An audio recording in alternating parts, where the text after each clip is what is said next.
Hello everyone, this is Just a Dad. Let's do an unboxing and review on the Swiffer WetJet mopping kit. So let's see exactly what comes in the box, how to put it together, and then we're actually going to clean up some messes with it. Alright, so it looks like we get a lot of stuff in there. Got some pads. Got to put the handle together. Here's this. Let's take the plastic off of everything.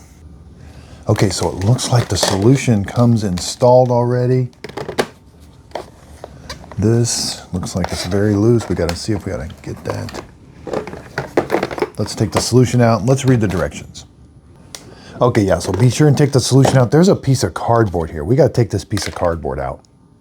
Next, inside this bag here are the instructions, and you get 2 AA batteries. We've got to put the batteries in. There's a release button right here. We're going to push this forward. There's where the batteries go right here. Okay, so there's a nice diagram right here. You're going to put the positive up on the left, like that. Now we've got to reinsert this like this until it snaps in. Now the handle's in 2 parts, and there's a wire connecting the two, so be careful. There's a square and a round hole, so line them up. You may have to push these together, but those are going to go in until they snap there. Both of those are in. Now there's an electrical connection down inside here. That's going to get lined up with this. Now you'll notice there's a big square opening right here. That aligns with this right here. So you're going to push this in until it snaps.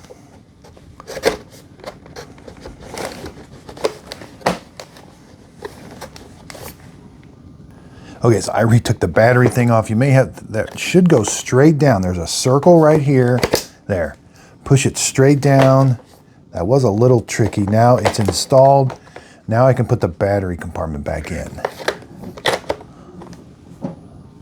Okay, now that I got that cardboard out, here's the solution. You don't have to take the cap off or anything. There's like a name on the front. That's going to be pointed towards the front. So just push it in like this. You're going to push it in until it snaps down. You'll kind of go clunk. And when you need to change it, that's what this button's for. You're going to press this button, and then you can change it out. So just push it in until you hear like a clunk. You're going to line up that lid with that opening. Okay, so it comes with 2 pads. You've got this one with a blue stripe and one with a purple stripe. If we look at the bag, the one with the purple stripe is for everyday use, and the blue stripe is for heavy scrubbing pad and breaks down dirt and grime. So 2 different pads. Pick out which pad you'd like. One, you can definitely tell the blue one is thicker. The top looks the same, but the bottom looks a little different. Now the way you can do this on the floor, so just put the pad on the floor. There's like this spot here. You're going to line those up with these little grippers right here, and when you press it down, it's going to stay. And you can kind of step on that a little bit so that it will stay. Now when we spray solution's going to come out these little ports right here. But now when you want to change the pad, you're simply just going to pull it off. Now as we look at these pads, you can see you don't take these strips off here or anything. These little gripper pads, they are going to grip right in that area right there. And this is what goes down on the floor. Up here on the handle, when you press this, this is when the solution comes out. Okay, so I got it all ready to go. I'm going to press the trigger. There's the solution coming out. Then I just go over it and mop up. But again, you can kind of see, it shoots out pretty far, but not too bad. Okay, so I want you to see about how far it shoots out. So it shoots out from right about here to there. So it is pretty far, but you can angle it, it turns and it glides. And now I can really mop up some messes. It smells really good too. When I'm done, I can just kind of like step on the pad and just pull it off. And there's what the pad looks like. So it does grab some of the dirt, and it did really do a good job of scrubbing too.